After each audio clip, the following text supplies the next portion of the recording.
So I'll spin up maybe 1 to 5 businesses a year, usually born out of some scratching an itch that I have or one of our businesses has or something like that. And those I'm pretty good at doing a very, very small amount of work to launch. So I'm almost always not launching it until I have a CEO. I'll help promote the business, but at the end of the day, someone else is responsible for it and equity aligned. Those I look at as just kind of almost hobby projects. Some businesses that I've launched over the last year where collectively I've maybe spent 4 hours on them, right? From kind of idea to identifying a CEO, structuring their incentives, and then helping them launch. And that's basically it. Only because I've had the last 15 years of experience can I do that. But it's a cool thing to be able to get that much leverage, right? I've heard Naval kind of talk about that genesis process of let me just like put the starting conditions of a business together too and see what happens. I think those are really fun. And I would love to kind of talk through one of those examples maybe. I think what we're doing is plugging together like a few forms of leverage at once,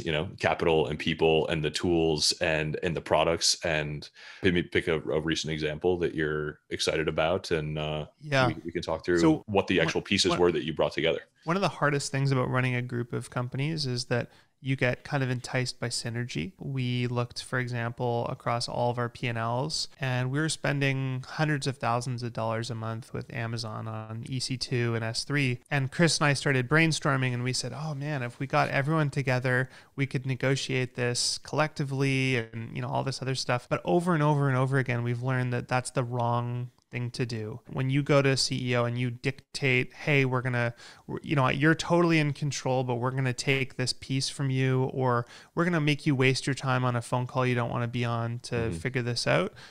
They start to resent us. And then the other thing was we knew that if we're going to do that, we didn't want to have to build that procurement arm in as part of head office.